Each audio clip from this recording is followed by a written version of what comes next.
welcome back everyone to the Smooth Brain Society. My name is Sahir, and today we are talking to Dr. Frankie Fong, who is lecturer in developmental psychology at Victoria University of Wellington. And if you've heard developmental psychology, you can kind of guess the theme of today. We'll be talking about child development. Dr. Fong's research interests lie broadly in early childhood and socio-cognitive development, with particular interest in children's imitative behavior, trust, and normative understanding across diverse social learning contexts. He is also interested in digital media and how that affects children's social cognitive development, and evaluates how digital screens can be children's modern social learning partner. So, welcome to the Smooth Brain Society, Dr. Frankie Fong. Thank you. And for those who are new to the podcast, the way it goes is we always have a co-host on who has no real idea about the topic. Fortunately, actually, I don't have much of an idea about this field of psychology as well, but I have convinced my friend and father of my godchild, Cameron, to come on and be part of this discussion. So I'll let Cameron introduce himself really quickly. Thanks for that, Sahir. I'm Cameron. I have a bachelor's degree in something unimportant, and most importantly, I am a father of two. So, really looking forward to what you can teach us today, Frankie. Awesome. Thanks, Cameron, for coming on. Thank you, Frankie, again. And so maybe we'll start with just a basic background into you, Frankie. Could you tell us a little bit of how developmental psychology sort of caught your interest and why you got into sort of this field of research? Yeah, well, basically, when I was doing my undergrad studies in the University of Queensland, Australia, I was actually really hoping that I could get into the clinical program. But as you know, the clinical program is very competitive, so I didn't get in.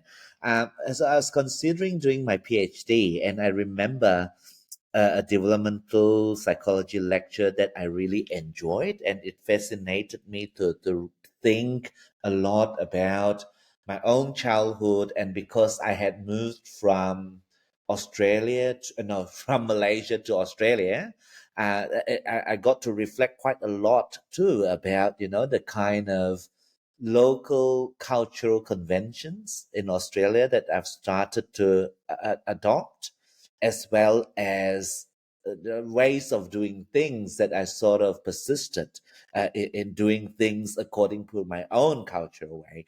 And that get me thinking a lot about how early development in our childhood might impact how we think about the world. And then because I really enjoyed that lecture, it was by Professor Mark Nielsen, and I decided to reach out to him to discuss possibilities of doing a PhD with him. And of course, because I love interacting with children and they always amaze me, that's how I got into it. No, that's awesome. But coming into like what you do, so that's generally getting into developmental psychology. I went through a few different things you sort of work on. Could you give me and Cameron an idea into what those are? So when we talk about imitation, or maybe we'll start with that. When we talk about imitation in children, what are we talking about? What's the significance of it, and why would we want to look at such things? So I guess, when it comes to imitation, a lot of people tells me this saying of monkey see, monkey do. So it's like, it's as simple as we see something, we copy the exact same way of, how certain things are being done and so on. How I got interested in this topic of imitation, particularly what we now commonly refer it as over imitation, was because some researchers or theorists see imitation or over imitation as a form of cultural learning. That is, when we imitate certain behaviors that are shown to us, we tend to not only imitate what's functional, that is what's practical in, for instance, how to cut a piece of meat. We might imitate how to use the knife and how to hold the beef and so on, but we may also imitate a particular way of cutting the meat or a particular way of marinating the meat and so on. That tells us where we are from, or that tells us about our cultural heritage. So yeah, that's how I got into it and studying imitation as a form of cultural learning, a form of learning what's socially appropriate in our social environment, and to discover how children develop, or how children get into practicing this skill or developing this capacity for imitation, what it means. Of course, imitation may also mean that it is a powerful tool for learning useful skills. For instance, learning a new language, learning how to speak, learning how to ride a bike, and all those involves imitation, of course. However, I tend to pay more attention on imitation as a function of learning social conventions. So it's like with your cutting the meat analogy, instead of just cutting the meat in any way, cutting it in a specific way that is tailored to your culture, that you've learnt through your culture. Yeah, perhaps cutting the meat may not, is not the best example. Let's use another example here. I tend to use birthday celebrations in my lectures to talk about how, well, of course, the question of why birthday celebration is so important, well, in certain cultures, maybe not every culture. But for those who celebrate birthday, children tend to spend so much attention on what should go into a birthday celebration. For instance, must there be a cake? Or, whether we need to follow a particular sequence of lighting the candle, making a wish, then cut the cake. And I've also heard in some cultures, you're not allowed to cut it all the way down. There's a certain belief about that. Or things like,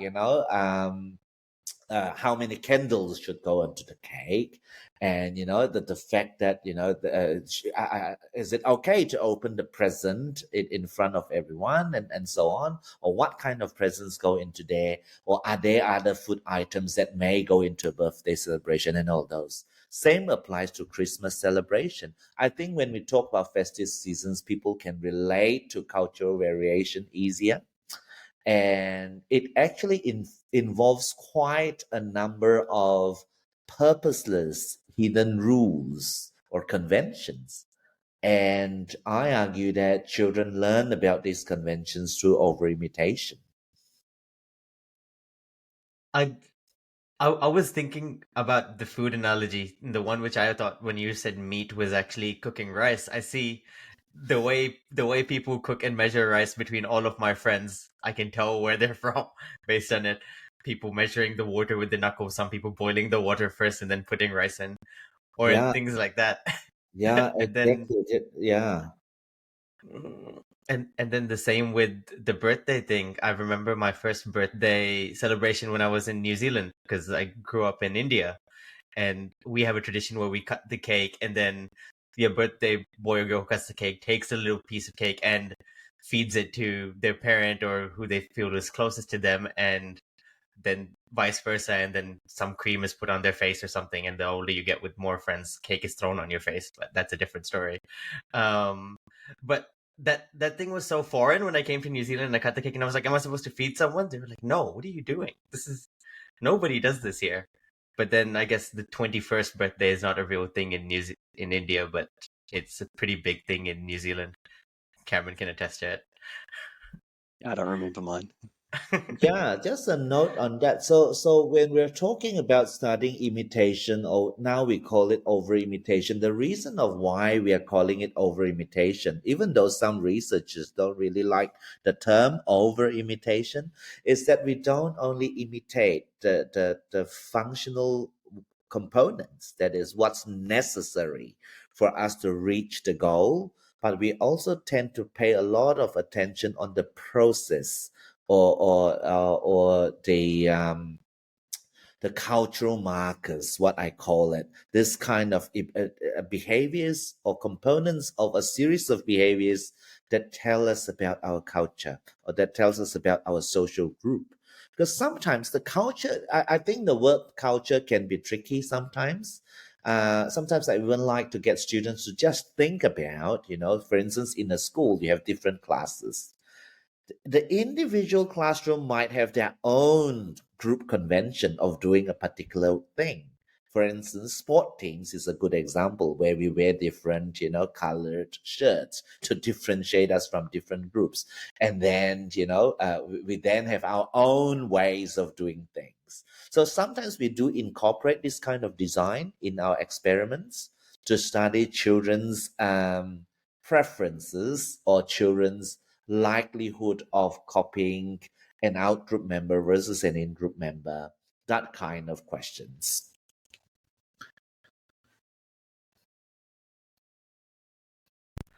I think I should also ask at this point, what ages are the children which we're talking about here? Because I think some of the examples, even the sports teams examples and stuff, I usually associate with, like when you're slightly older, I don't necessarily associate the meat cutting or things like that with, like little children. So that's why I probably should ask you, what age do you usually work with?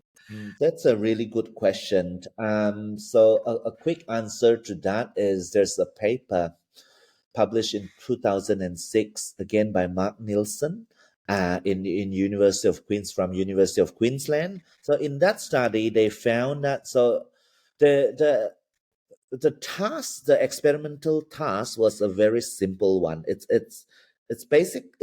basically involved a person using a novel object, so a random toy, to press the button to open the box and to get something out of the box. So they found that the 1 year olds did not care to imitate the use of an object to open the box, because you could have just used your hand to push the button and open the box, right? However, they found that the 1.5 year olds and the 2 year olds are a lot more likely to copy the use of an object to open the box, where they could have just used their hands. And that got us thinking about the switch in what we call, from the very early on and in our childhood, we tended to use a more goal-oriented approach. That is, we would care more about reaching the goal.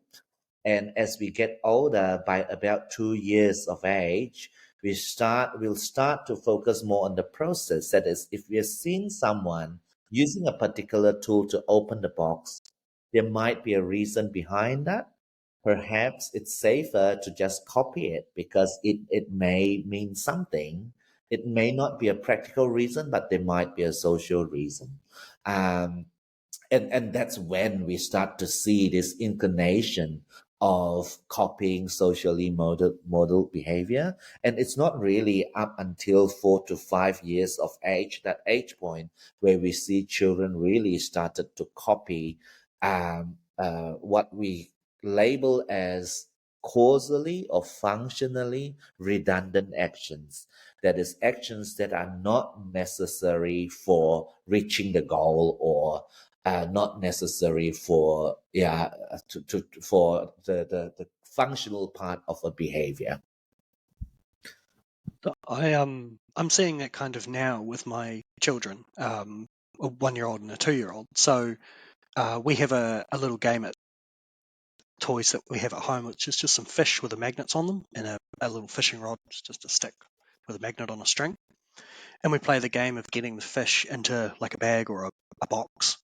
And the 2 year old will play the game and try and get the fish onto the magnetic fishing rod and get them into the box that way. But the 1 year old will use his hands Yes. instead of using the object, which it's Parallels. interesting to Yes. see. And then I think we are in that switch point at the moment where the 1 year old is learning to use the object to meet the goal instead of just going directly to the goal No, of getting the fish into the box. that's a great example, because it all depends on the perceived goal, right? Is but the perceived goal here is about picking the fish and put it into a different place. Then of course, if I won't care about the means of getting to completing the task as long as I can reach the goal. Whereas, as you said, right, that from and as the literature suggests, from about 2 years onwards, children will start to pay more attention on the particular process or means or methods used to achieve a certain goal. Yeah. Yeah, and well, the theory here is perhaps an evolutionary approach would say, well, this is perhaps because of the need to retain important information of methods or processes of getting of achieving a certain goal. For instance, another example is when we want to build say build a house, the first thing we might do is to look at how people in the past have built their houses. And this is now commonly referred as cumulative culture. That is, we accumulate knowledge um, across multiple generations. We don't only accumulate knowledge, we don't only pass on knowledge from one generation to another, but we also improve them from time to time. But in order for us to do that, we need to first be able to retain information about methods, about processes of doing certain things.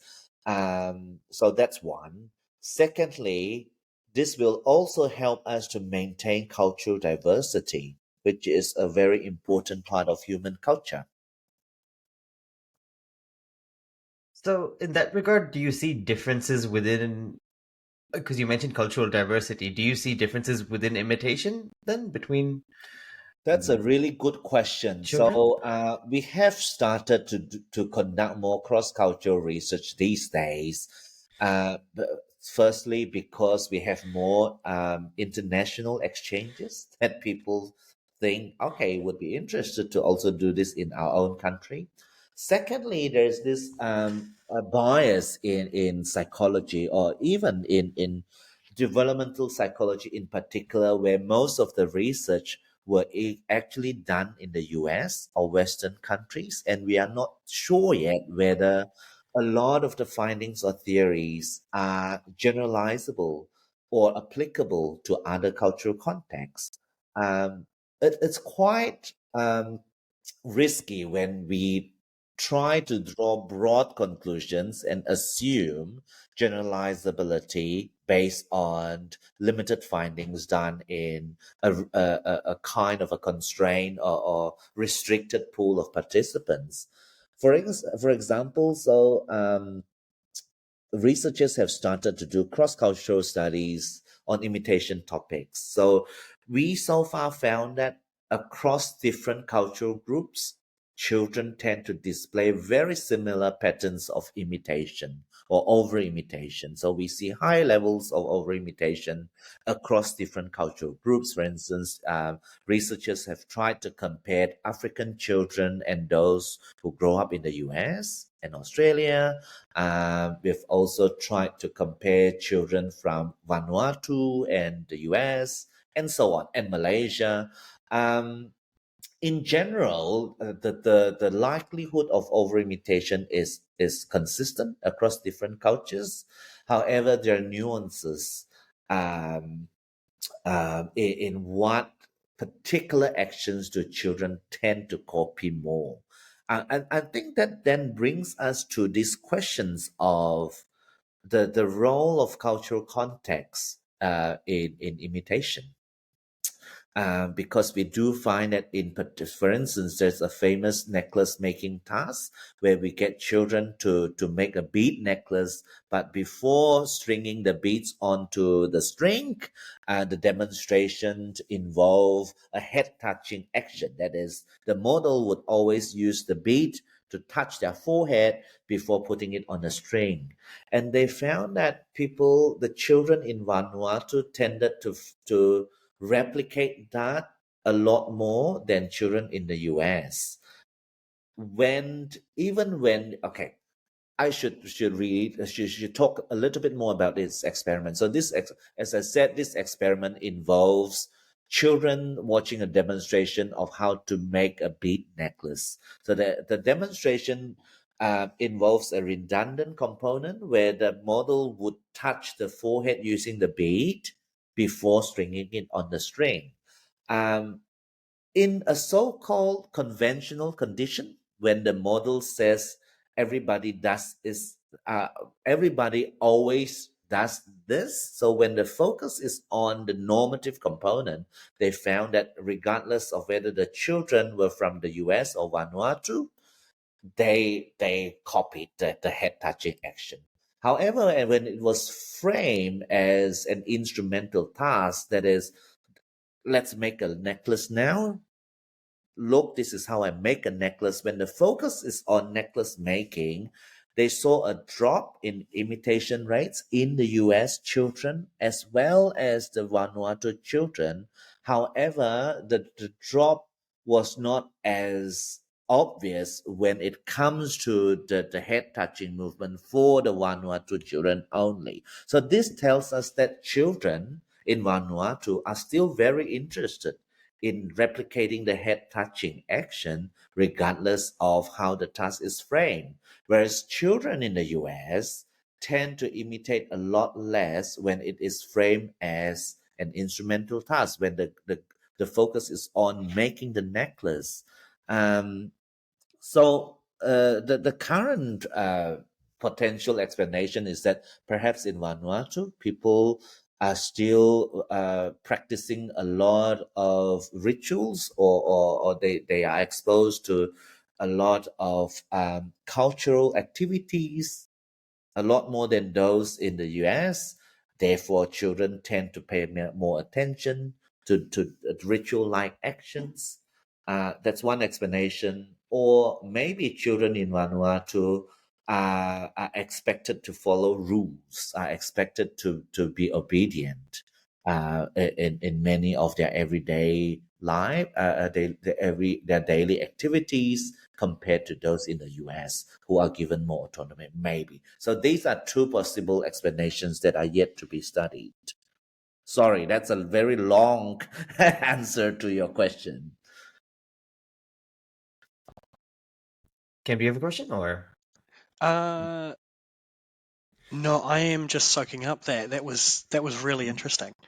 I'm in my head. I was just thinking about possible reasons as to why children in America or from the USA may not perform those redundant activities, and all I could really think of was that, as you said, either children from Vanuatu following rules, or that American children aren't exposed to ritualistic or redundant activities as often.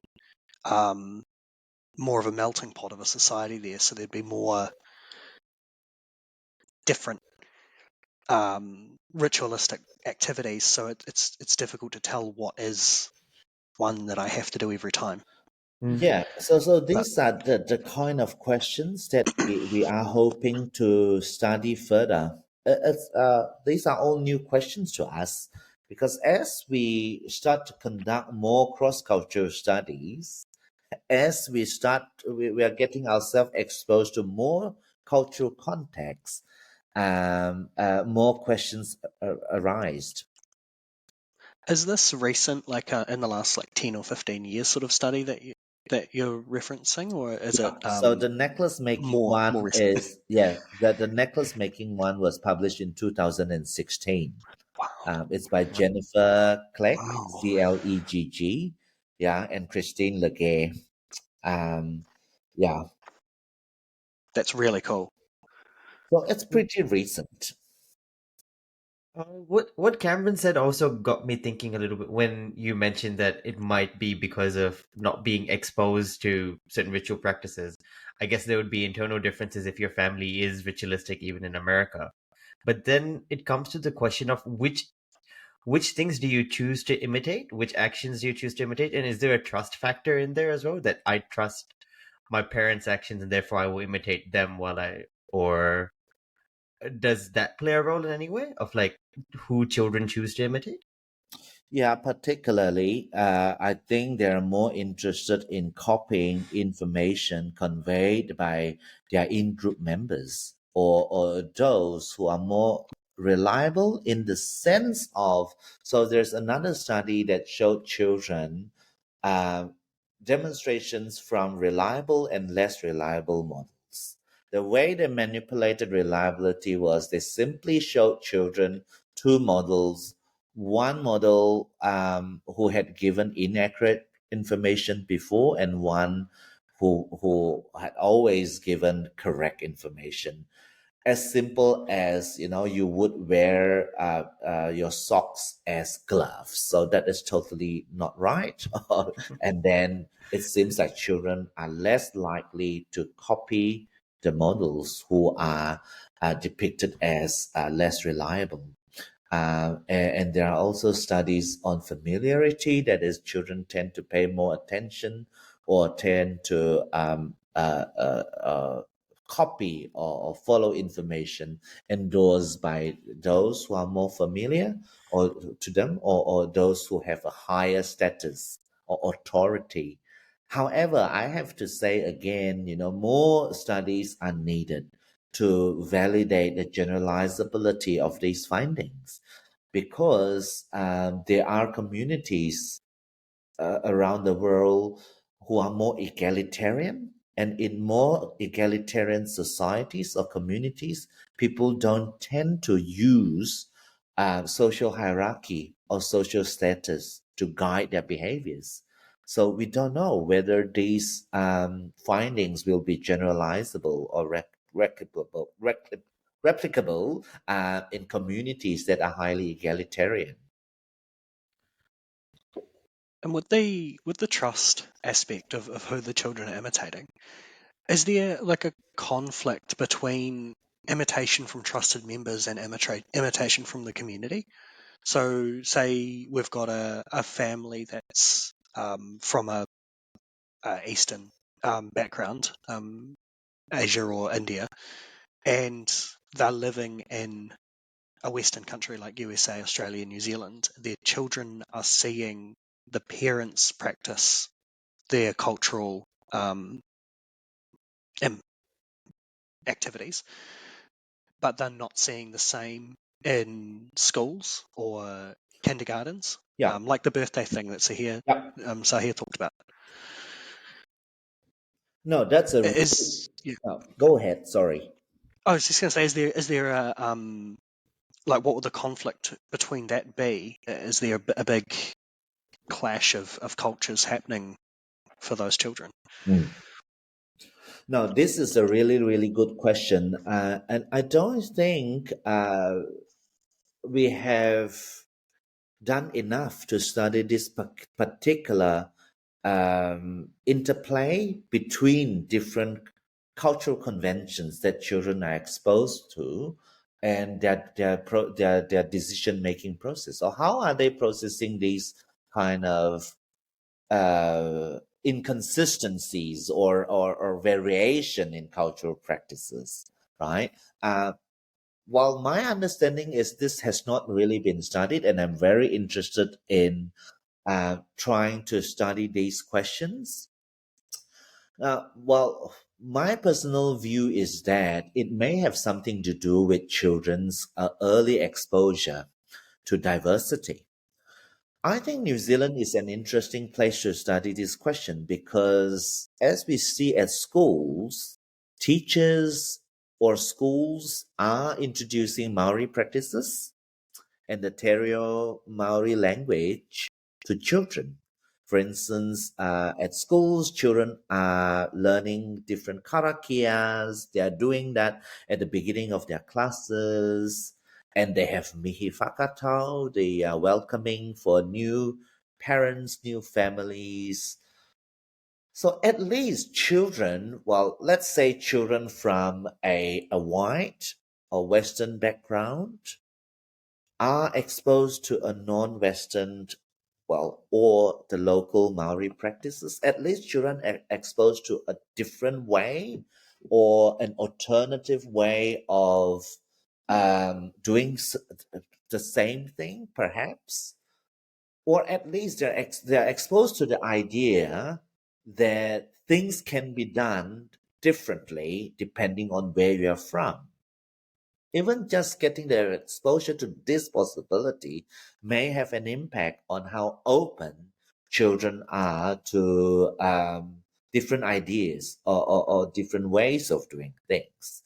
So I think it is worth studying. I don't think children will see that as a conflict. That's my view, unless a certain particular way is being enforced strongly.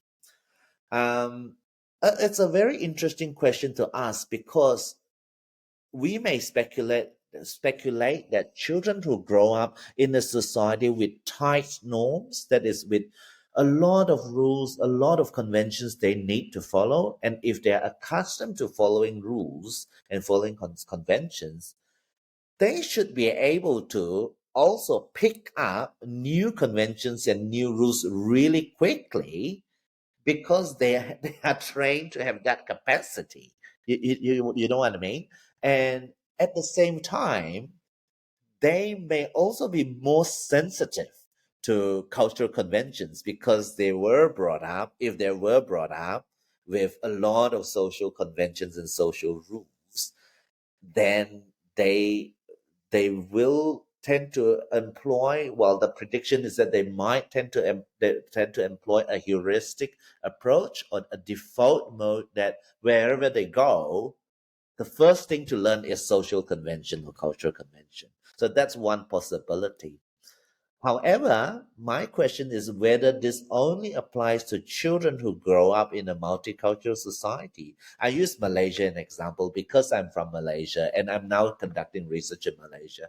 So in Malaysia, for those who don't know yet, there are three major ethnic groups. So there's Malaysian Chinese, Malaysian Malay, and Malaysian Indians. These are the three major ethnic groups. And of course, there are also many indigenous groups.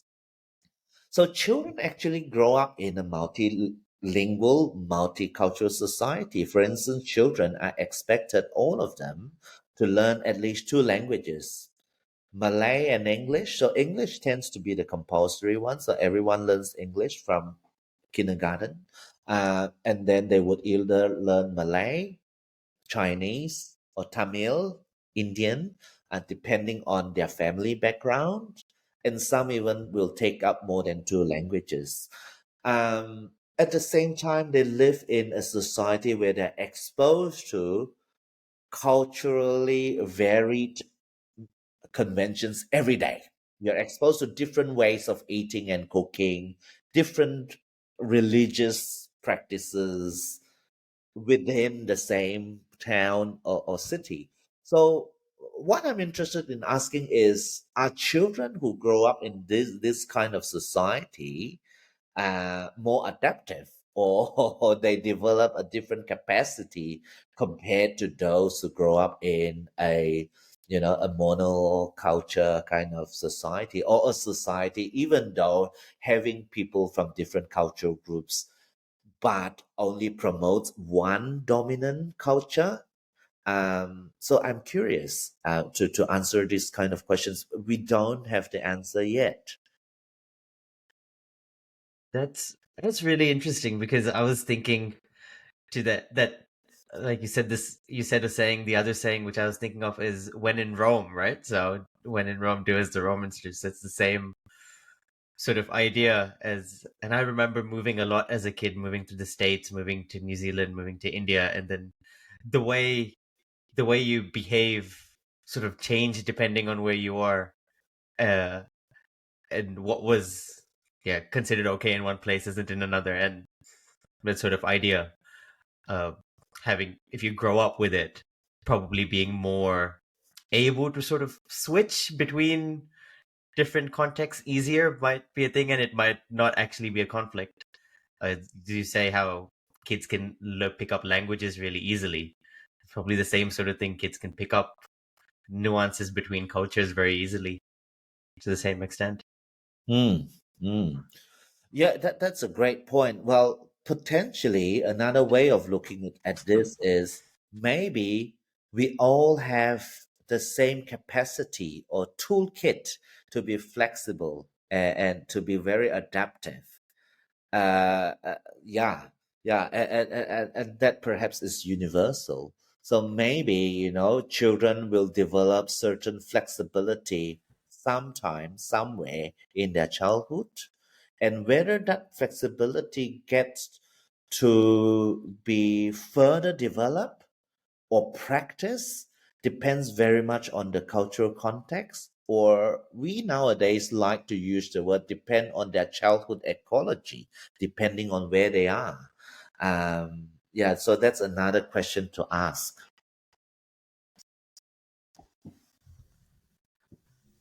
Oh, that's super interesting. I want to move on slightly. You said you were doing some studies in Malaysia, and well, of course you're in Aotearoa, so you're doing studies in New Zealand as well. Yeah. I just wanted to ask about your current work. We've mentioned so many other literatures people have done who you know before, but what is your current work on? What are you focusing on these days? Yeah, I can share this study that we have just completed in Malaysia, and we had a German sample as well, because I'm only just starting my lab in New Zealand. I have not had the chance to run any new study in New Zealand, but I can share my recent work, imitation work, in Germany and in Malaysia. So in that particular study, we conducted an imitation study where we had the model either facing the child or not. So the idea here is to test whether it makes a difference when the demonstration is directed towards. So it is intended for the child, this face-to-face interaction, or whether it is an observational context where the child is just observing someone doing a particular task. So we call it this observational versus pedagogical contrast. So we did this in Malaysia with an indigenous group, um, and an urban sample in Malaysia, and then of course the German would be an urban sample. We actually found that the indigenous children were copying at higher rates than those in the two city areas in Germany and Australia. Sorry, in Malaysia, which was totally not what we expected, because we expected children in Malaysia and Germany to copy at a higher rates.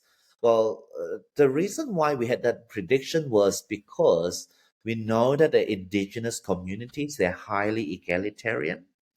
They are also they are also highly autonomous when it comes to um, uh, what uh, what children do every day. Children are given very high level of autonomy to explore, to learn at their own pace, and they can choose what they want to learn. So there's no explicit instructions or feedback given to children from adults when it comes to learning um, that daily skills or knowledge, except for when it comes to taboos or rituals that we see adults teach children explicitly, like how we would in our society. But in these indigenous communities, most of the time, children are they are allowed to learn freely.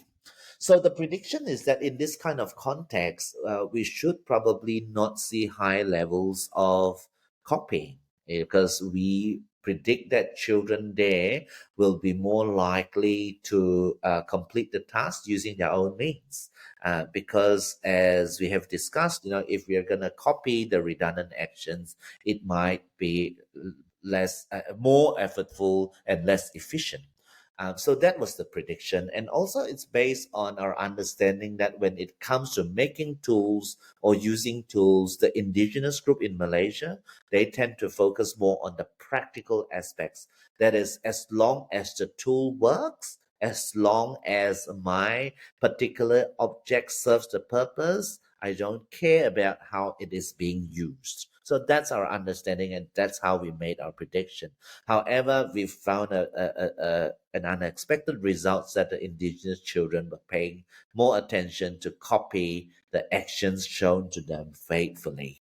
Yeah, but we had lower levels of copying in the urban sample. So we're actually now doing a follow up because we were thinking maybe the pedagogical condition in our study was not pedagogical enough. So it might be interesting, to share a little bit of our experimental setup. So when we're trying to train the indigenous research experimenters to run our experiments, it was very difficult for the indigenous experimenters to remember the pedagogical cues we wanted them to incorporate in their demonstration.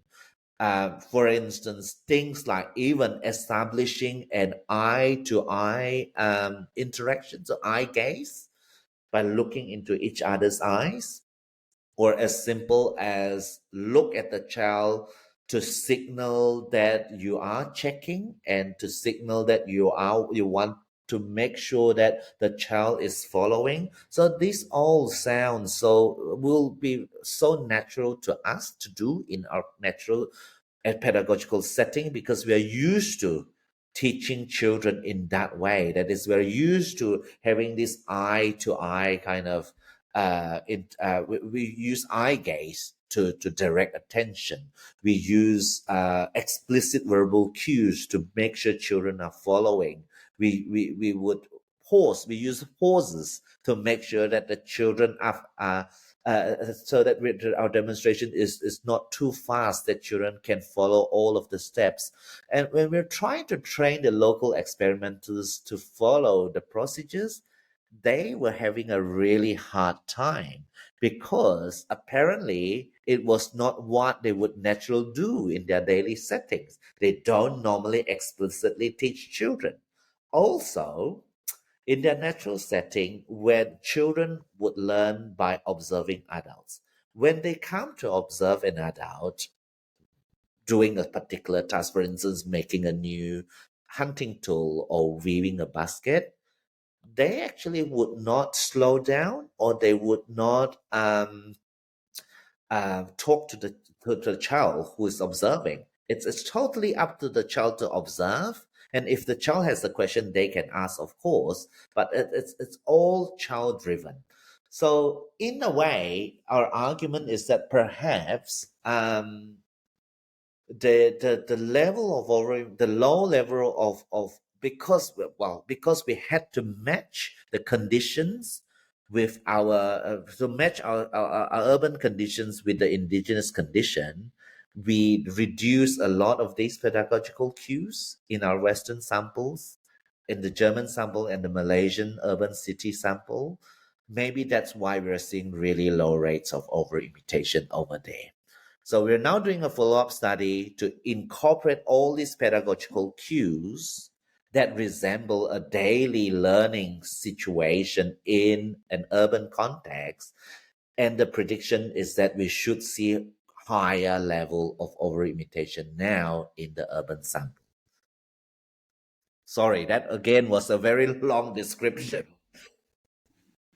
Would I be right in saying that one of the challenges that you have with performing these studies is that adults perform less imitation than children? So when you're trying to get an adult to do something, they're not copying what you want them to do or you need them to do for the study?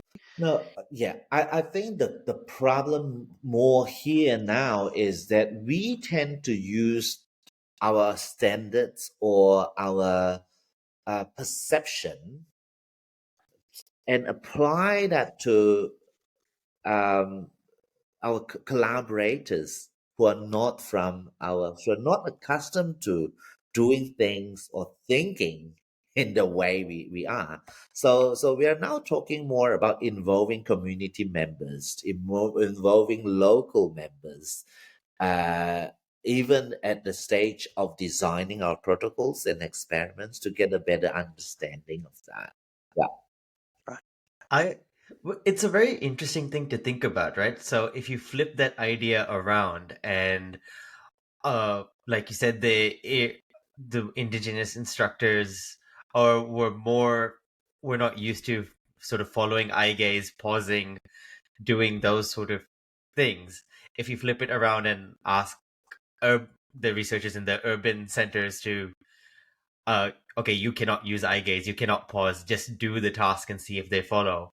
Will the urban instructors just pause anyway naturally because they want the kid to see what they're doing? That's a Is great flipping point. it all the other way. No, that's a great point. So yeah, that's right. So you're exactly right. Yeah, just that in our that particular study, we were able to train our urban experimenters because they are experienced in running studies, so they're really good at following the instructions. But yeah, you're right. So it's interesting how when we were using the same when we took away the all the pedagogical cues, we saw a lot lower rates of over imitation compared to previous studies. And so just following on with what Sahir said, if you flip the urban urban instructors can't use all the pedagogical cues that we use, the eye gaze, the pausing, and they use what the indigenous instructors would use, the rapid, not stopping, child-driven learning. Would you see a reverse in imitation? So the children of urban environments not imitating as often or as well as the children in indigenous environments because it's a different learning style that they're used to. Yeah, potentially. However, I think another question that we have not really tested well enough, or we are still trying to develop ways of testing that, is the motivations behind copying. Mm. Why Mm. why are children so interested in copying that? Is it because of a social motivation? Because they want to behave in the same way so that they are forming this social bond and so that they are using it as a social tool to form social affiliations and to learn social conventions? Or is it a form of rules, a compliance? That is, I follow you because I know adults around me would expect me to follow. Um, that way, I'm showing you that I'm a good kid because I follow you and I meet your expectation. Alternatively, it can also mean that, well, it may be smart to copy everything that's shown to me, and I can store that in my database to have a variety of different ways of doing things that I can revisit later on. It's like, oh, that looks like a really cool method. Well, why not learn that? And I can decide again later on whether I want to use it. So it's advantageous to gather as many ways of doing things as possible. So these are all possible, and we have not really figured out how to test that yet. Yeah, that's interesting as to how you would test it because that's something which I feel gets into how these sort of imitations then turn into what do you say, solidified behaviors, right? And Yeah, solidified beliefs. yeah, totally. Uh, Yes. And also the we see that even a very small tweak in our experimental manipulations or setup will sway children away from copying or not copying. Yeah, there's still a lot of questions to be answered or tested. What we can say is now, what we are really confident is children's imitation is context dependent. very much context dependent. They are really flexible in switching their copying behaviors depending on a particular context. Oh. Oh. Uh, Sorry, I'm paused because I'm still trying to process all these things and trying to think of what would be the next step step forward because I'm torn between going back and uh m- maybe discuss other aspects of social learning and how what all do we know about like the development of beliefs and behaviors. So you had said that it's very hard to decipher what motivates children to imitate. But then what do we know about the development of beliefs in Yeah. children? So, of course, there are still many theoretical questions to answer, and there are debates from different camps of thought. However, what we know quite confidently now is children are social learners. They are attracted to what is meaningful socially to them. So we know that they will tend to follow instructions or information given by a social model. That is, if they identify certain shared characteristics, telling them what is socially appropriate, what is culturally relevant, they have the capacity and the motivation to acquire those information rapidly because I think children display their sensitivity towards the importance of acquiring socially or culturally relevant information. Yeah, that we know that. You hear that, Cam? It means that when your kids don't listen to you, they just think it's not relevant enough. Yeah, I'm not relevant. No, just on that, I've experienced it, or I've noticed that as well. We started our 2-year-old at kindy when he was just over 1, and we started our 1-year-old at kindy when he was just under 1. But just their rapid development, probably due to age, but the development that we've seen when they've been at kindy surrounded by 20, 30 other children around the same age, their kindergarten's a very child-driven education, so that they're learning off of each other, and they're where am I getting at with this? They're learning from the behaviours that they see around them, exhibited by the other children that are seen as socially acceptable, has been phenomenal at a phenomenal rate. They've become far more social creatures than they were when it was just at home with me and my wife. So that was just a side comment on your social behaviour and seeing what's relevant. I'm not relevant, but their friends are. Yeah, this developing their capacity to be able to, I think, analyze their social environment and thinking about how they can navigate their social world and yes, and how to function well in that social environment. I guess one easiest way is to copy each other because you won't go wrong. Because if you have done that, if I copy you and if I'm also doing that, and if 2 or 3 other people are also doing the same thing, I can't go wrong because if you know if it was a mistake, I'm not the only one. Everyone has done the same mistake. So I think there's this psychological benefits as well that we are together. This Yeah, social kind of commitment of we are one group, we are one together.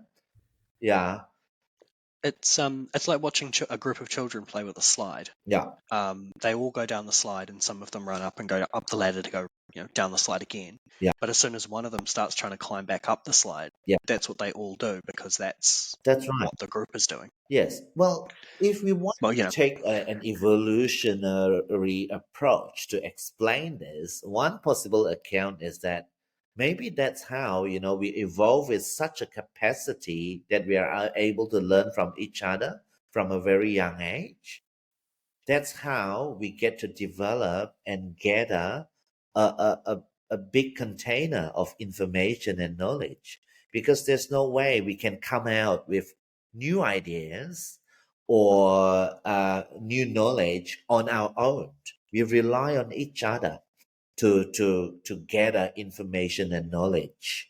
So yeah, we see that already from very early in childhood, that children tend to learn from each other. And it's interesting how when it comes to when we are having more of a global exchange these days, when people are moving around, our children also bring our own cultural practices into their social space.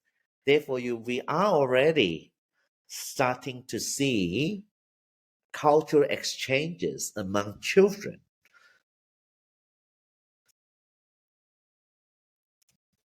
Now that I'm sorry, because out of interest of time, there's one more topic which I wanted to touch on, because I know Cameron has to run to work. I know we have a lot of things, but there's one thing which I needed to talk about before we can start wrapping up, and that is your work in with the interest of how digital media is involved in child development Yes. these days. Because we keep hearing about iPad kids. I sat in a flight the other day for 6 hours, and there was a kid next to me who was probably 2 years old or 3 years old and was on an iPad the whole time. And I think that would be a nice, like, 10 minutes, 10, 15 minutes to talk about before we Okay. wrap up. I'll share quickly, and I'll try to keep it short so that you can ask questions as well and make comments. Okay, so a lot of researchers in this space have paid more attention and focused more on the negative impacts of digital screen use. Things like it's not good for their language development, mental health, and so on. However, I focus more on the social learning aspect of digital screen or digital media effect. It started off with an again unexpected finding in my PhD. So when we're doing this imitation study with children, we wanted to manipulate social we wanted to actually manipulate the social value of the behavior by having two conditions, contrasting conditions. One is there's only one individual showing a particular way of completing a task, and in a contrasting condition we have three additional adults standing behind the model, nodding their heads, approving their behavior, or shaking their head, disapproving certain behaviors, to show that there's a certain social acknowledgement of those behavior, enhancing the social value of the demonstration. Because doing that is a pain to organize, imagine having 4 experimentals or models all the time, filming it, pre-recording it, and playing a video demonstration is a lot more cost effective. So that's why we went for a video version for that particular study. And we found that actually children were showing higher imitation rates when we used the video demonstration compared to when it was an in-person face-to-face demonstration. So that it might be helpful to also share with you the task we use. So we basically use a tool use task where children could either use a stick, a long stick, to push something out of a box, or they had to build a long tool by joining different magnetic fragments to form a same tool, long tool, to push the object out of a box. And then we basically told children They could use either tool, but everyone uses the magnetic fragments. Everyone does this. Nobody uses the stick. We found that more children in the video condition went for the magnetic fragments, whereas in the live condition, more children went for the stick. That is so it's quite puzzling because it's totally unexpected. And we started to think about the social credibility of information conveyed on screens these days. And we started to think also about it's not only about children's exposure to screens, but also children's seeing adults around them using screens as an important tool for information. For instance, when we want to think about where to eat tonight, we might use Google to check quickly. And we are not sure about our direction, we'll use Google Maps. When we're not sure about when we're running out of ideas of cake, say, oh, we need a new birthday cake. Well, let's look up on YouTube and see if there's any good recipes or ways of doing it. So children are also surrounded by adults who constantly or regularly now use digital devices for new information or even use digital devices to validate their information. So our argument is that maybe children these days are processing screen-based information differently and responding differently compared to children in the older days. So that's the kind of research we are we are interested in right now. Wow. That I never thought of it that way. When you and then I just remembered a conversation I had with one of my friends, uh, where I said something and they refused to believe me until they Googled it themselves. And Yes. then and then they're like, "Oh yeah, you're right." I was like, "Thank you. Why didn't you believe me in the first place?"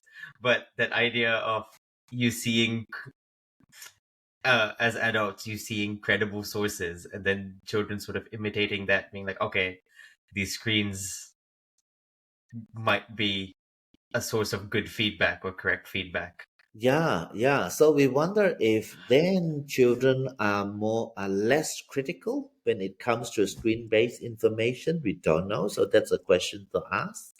Or they are more conservative and less explorative when it comes to screen-based learning. That is, when they see a certain information, they will take it in as it is, rather than process and think about the information a little bit more and then incorporate their own ideas compared to in-person interaction.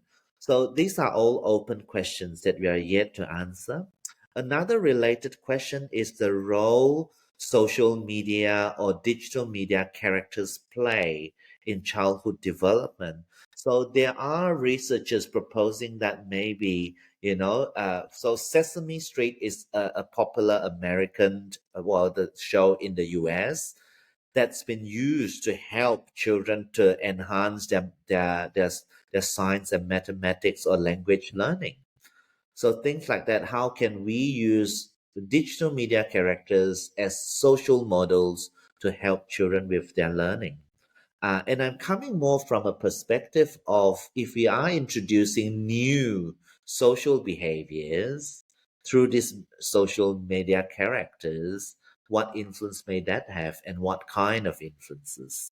That's my kind of interest because children these days they're not only exposed to information or program that are based on their own cultural backgrounds or cultural practices, but they're exposed to information from everywhere in the world.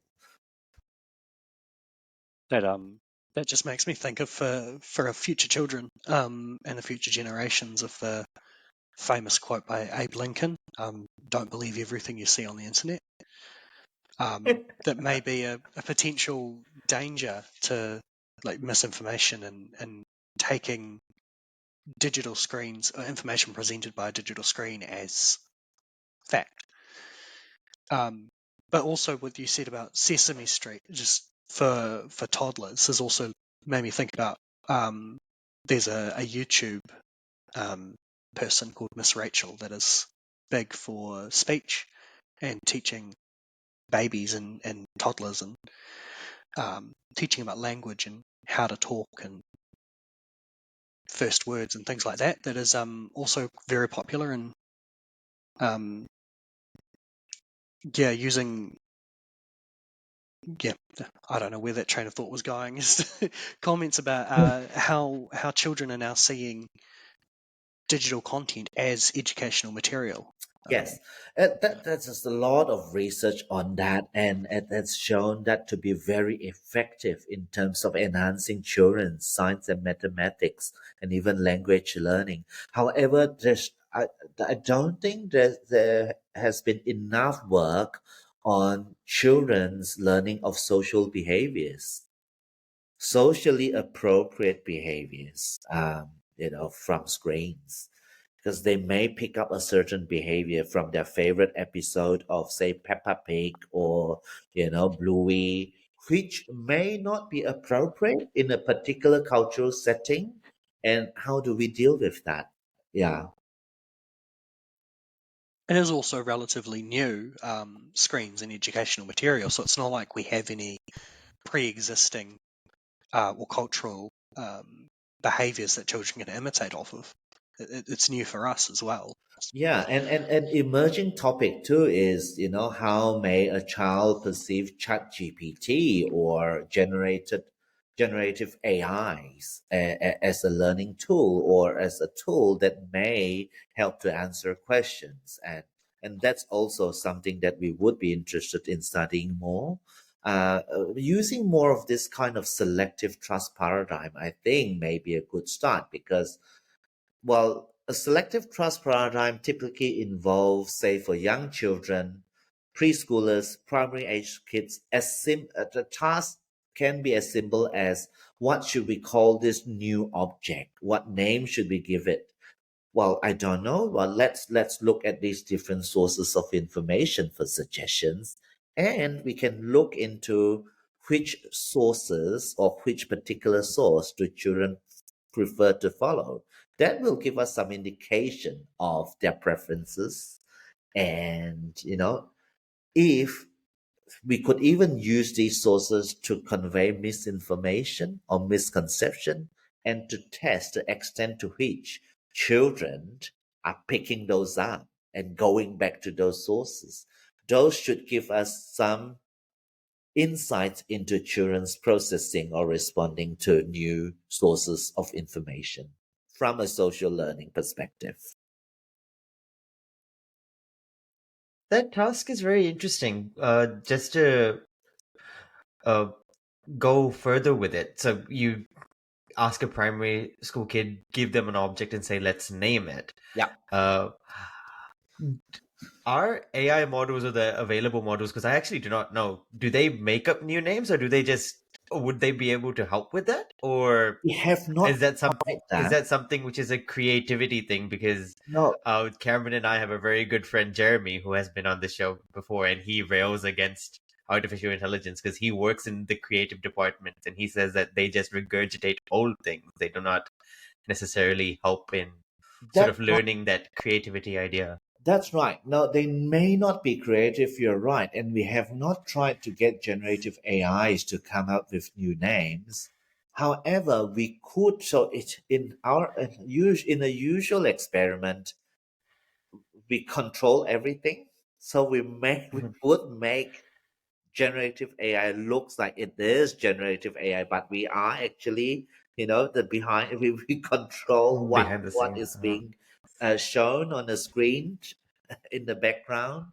So I think it would even be interesting to look at whether children are more inclined towards following information given by a generative AI compared to, say, a traditional printed text or a person. It would be like if you got generative AI to give children a task with redundant steps if they follow that. Oh, yes. information. Yes, that's right. That's another viable approach to study that children's processing of information. We could even get children to rate, whether they think, well, older children to whether they think those answers are creative. I think it would be very interesting to see too if the child, well, for older children, they will be able to generate new names and whether they would stay with their idea or they would be swayed away after hearing different information suggested by different sources. That could be interesting as well. And that lead us to another question that is very important is perhaps we should now move to an individual differences approach that's being raised now in the field. That is to look at individual variation. Because regardless of where we go, we see a proportion of children copying with a particular pattern. And there's always this small portion of children who don't, or even within the big portion of children who copy, there's great variation among all of the children included in this portion um, who copy at varying rates. So what contributes to that variation? It's worth thinking more about, and it should be applicable to any cultural groups. For instance, if they are being encouraged to think critically, creatively at home, perhaps they will be more creative, regardless of, the tasks they are given. They're more inclined towards thinking outside of the box. If they're encouraged to just follow certain rules all the time, but don't even question your parents, then perhaps these children are more likely to follow whatever that's shown to them. Um, or, for example, I always use Japan as an example because I think I know their culture better than other cultures. That it's very important to even pay attention to the degrees of bows depending on who you see. Depending on who you see, you would doubt deeper or not. If children grow up in an environment where nuances between these different contexts or different contexts or behaviors are so important that you are being so particular to get it right to that detail. Perhaps children are more sensitive towards copying everything exactly the same way as it is shown. So perhaps it is individual differences. Yeah. And this is before we even start talking about the genetic factors which might be involved in this. Sure. Of course. Yes. Before we even talk about Yeah. that Yes. variation. So just in interest of time, Cameron, any final thoughts, questions would you like to give? I've got lots of thoughts, but we don't have the time for them. So no, thank you, Frankie. It's been very, very interesting. I've really enjoyed listening to this, and Yeah.